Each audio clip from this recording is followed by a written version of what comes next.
Hey guys, welcome back to the channel. If it's your first time here, thank you for stopping by. As you've seen from the title of today's episode, I'm going to be discussing how to organize yourself when talking to someone on the phone. Now, because of how much business I do both in person as well as on the phone or through email or various forms of social media and texts. I'll get it out in a second. Sorry, guys. Texts. It's very difficult when you're having allergy problems. So I need to stay organized. Otherwise, I'm going to get lost. There was a time in my life where I was working in a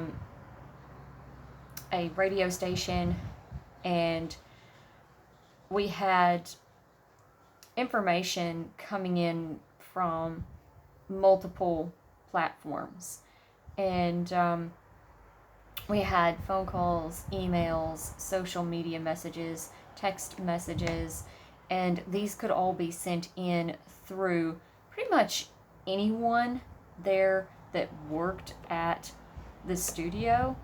And sometimes they were handwritten notes where someone spoke to another business partner, or it was just an idea for the station that some passerby or fan of the station had made. And so this idea was written down on, say, a napkin.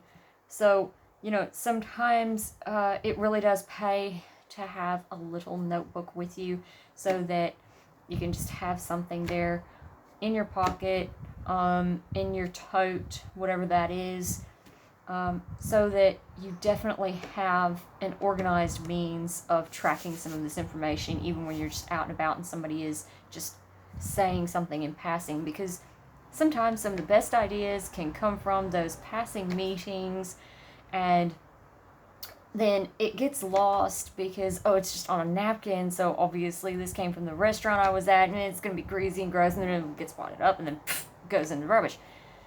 So this is just one of the ways I organize myself, and this is specifically about phones.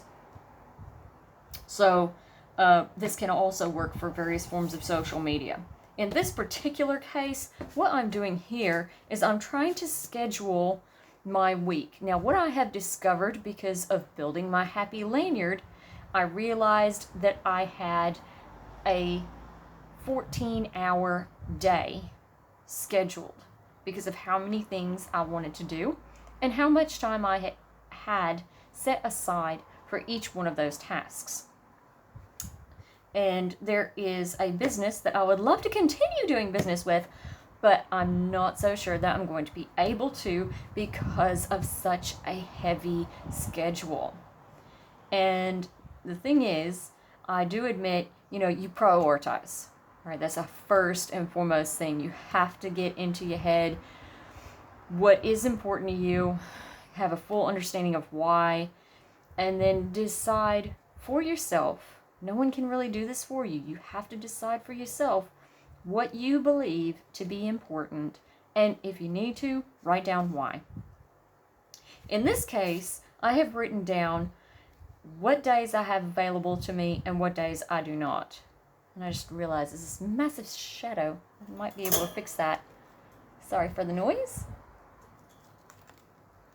There you go. How's that? That should be better. So what I've done here is I've organized what days are definitely not available, and those are marked with a cross, just an X, and then how long that day is unavailable. Now here you see just one line, one diagonal slash here, and that means that it's kind of unavailable. So I do have in my own head, I don't have a key down here to tell me, but I do have in my head what these two symbols mean.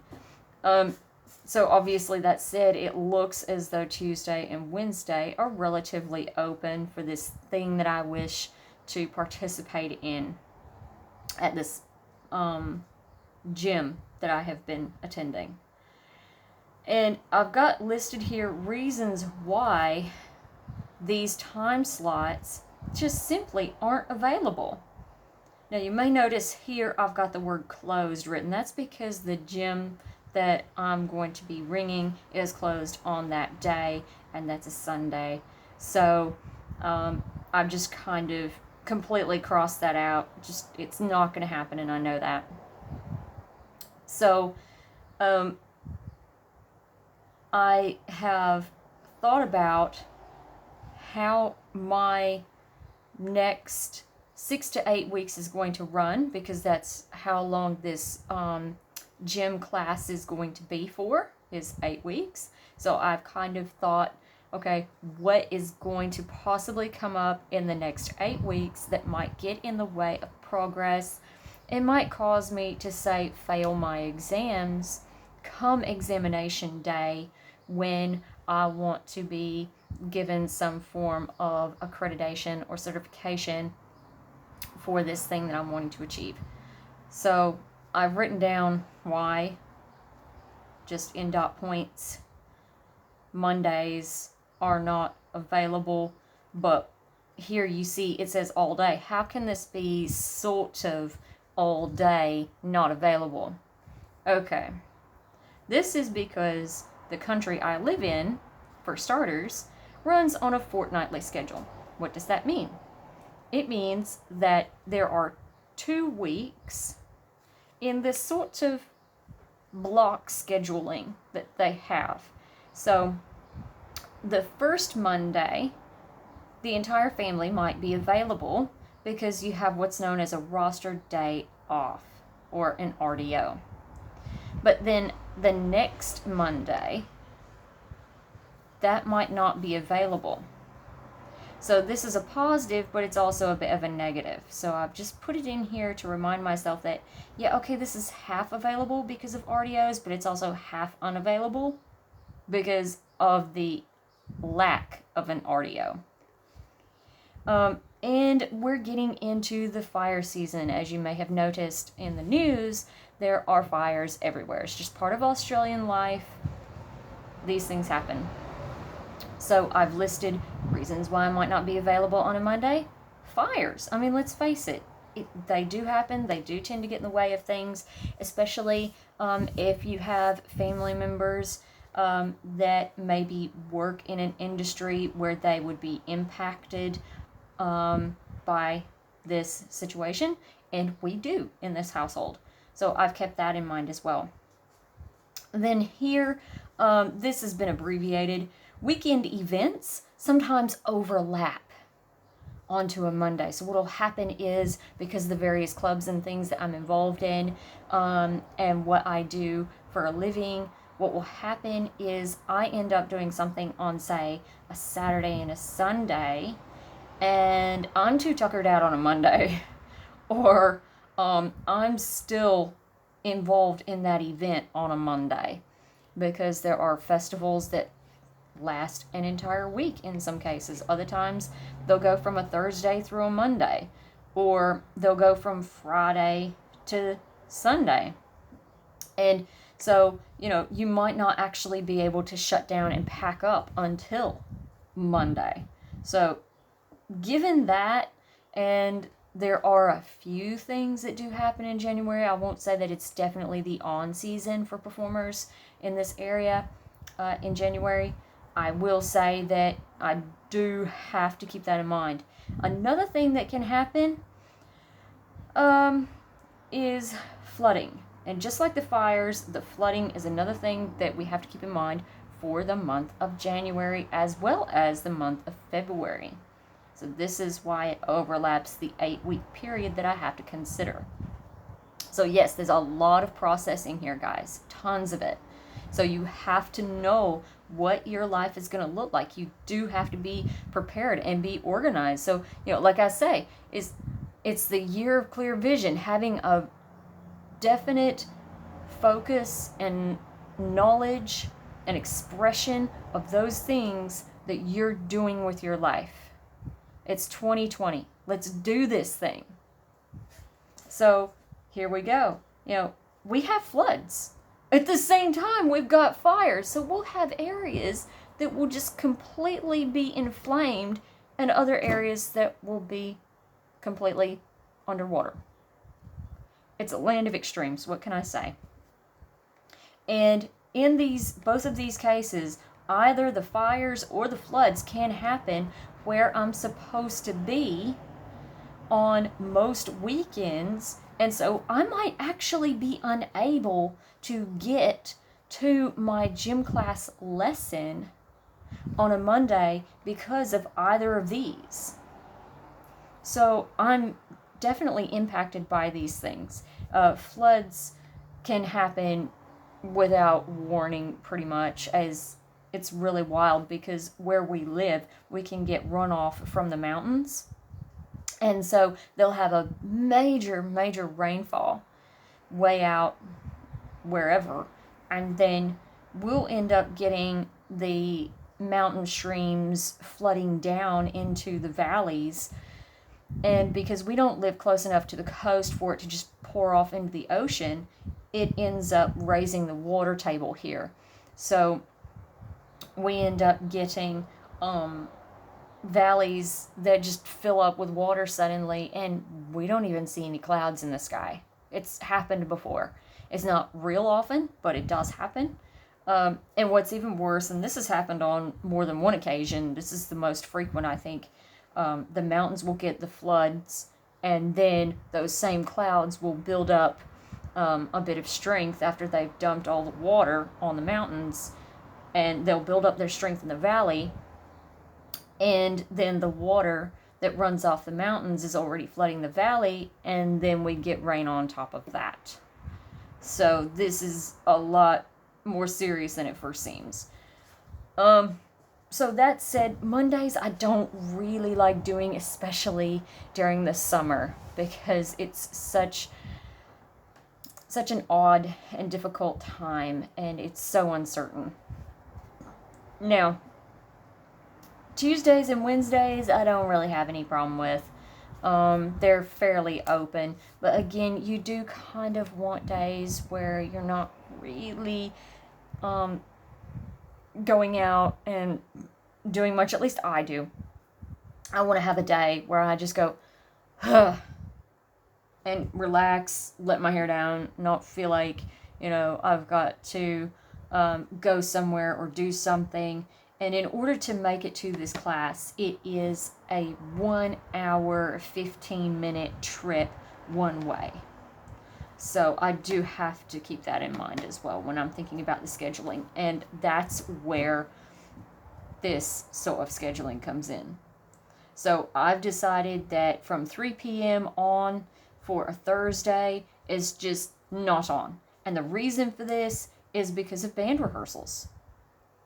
I have a band, we have rehearsals, and I have to know how long it takes me to get to that class, how long the class is going to last, and then how long it's going to take me to get back from that class and be prepared for band rehearsal, because I'm in charge, which means I need to set up everything for everyone else because that's who I am. That's what I do. People rely on me for that. Again, being responsible and taking responsibility for those things that are your responsibility.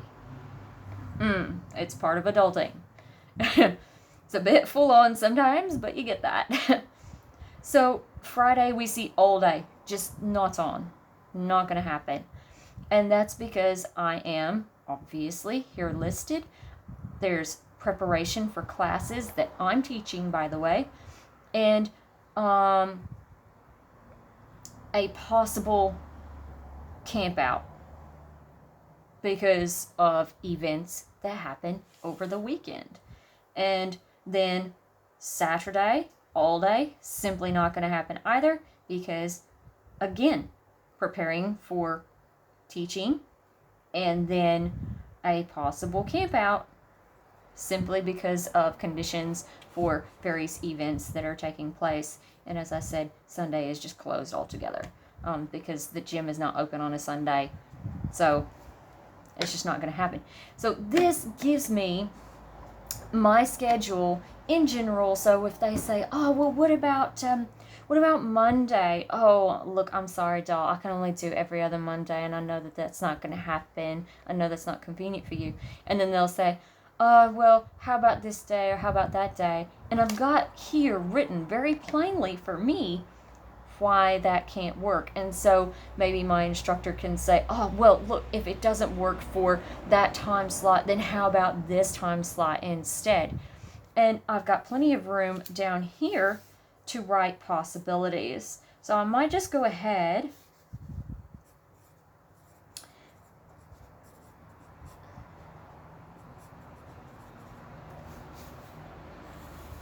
and just section this off.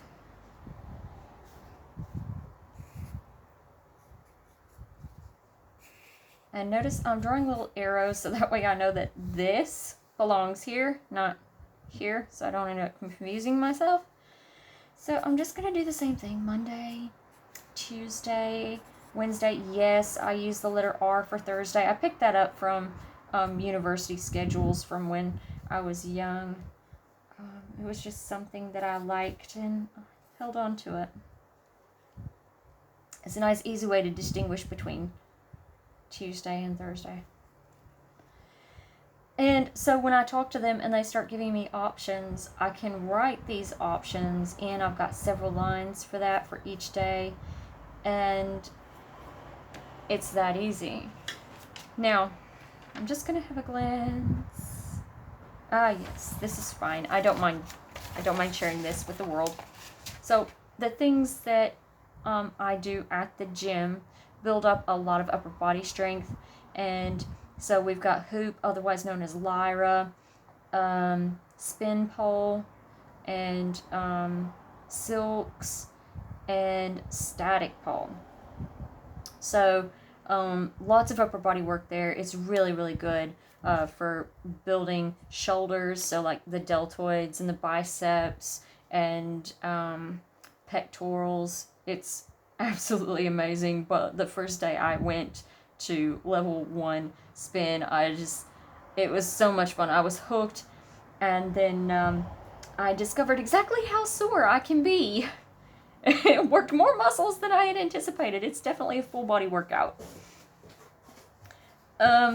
And it's really great. I have a marvelous instructor who really just says things very plainly. Do this, do that. So I don't want to miss out on these wonderful opportunities. But as I said, with a 14-hour-a-day schedule as it is, and I haven't even figured in this stuff that I'm wanting to do with them at the gym, I'm thinking, oh, is this really going to happen? So these are the items I would like to review, and these are the things I haven't done that I would like to sample. So you see review, sample, and then here they are, and the levels of the things that I want to review. But I haven't written the levels of things that I want to sample because I'm fairly certain they'll just shove me into level 1. And of course your handwriting doesn't have to be perfect when you're doing this. You can see that here. These are things that this is what I'm actually considering doing. And I do drag shows, so just keep that in mind. So I'm looking at doing a level 1 spin class and practicing that for various events that I attend just for fun and see how it goes. And I've looked at the schedule, and that can work out, but they have to keep in mind, and I have to keep in mind my original schedule, and that is simply back here, it really is just flip, and all my information is right there in front of me, nice and plain. And it's written in pencil, so if I make a mistake, I can just rub it out. So I do advise using pencil. I know, pen is so nice. We all love our happy, colorful pens and that. I've got this massive collection of fine liners that I absolutely love. They came to me so affordably. I'll show you those in another video. But when you're talking to someone on the phone, you need to be able to make changes. You need to be able to be flexible and correct mistakes. So unless you have an erasable pen, this is the way to go, in my opinion. So I hope this has been helpful for organizing what you need to say and your thoughts when you're on the phone. Just any little basic take-home message here is any details that you know will be necessary during the conversation. So play out the conversation in your mind. And then any details that you know that person or those people, that company is going to need while you're talking to them, make sure that information is right there in front of you, ready to go. It's like when you're ringing up to pay the bills on the phone. Have that information right there in front of you. It's exactly the same thing. So do that.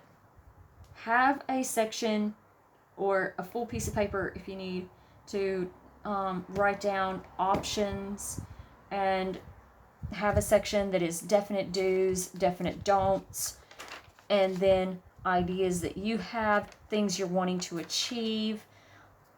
And that will help you stay organized when you're trying to talk to people about whatever it is you're trying to organize. I hope you guys have enjoyed this video. I know it's not as exciting as, say, some of my fitness videos that I have done in the past and not posted on YouTube because I didn't want people to be trying this stuff at home. But hopefully it hasn't been too boring. And definitely stay tuned, because there will be days where I have some journaling where Sir Edmund Hedgeworth Hiss will be helping us organize our lives and our journals. He's a good boy. He's only little. And yeah, if you have a fear of snakes, just look at the title. You will know if it's a journaling video for you or not, because I will have in the description or in the name whether he's in the show or not. So watch this space. Thanks for sticking around, and hope you have a great day. Cheers.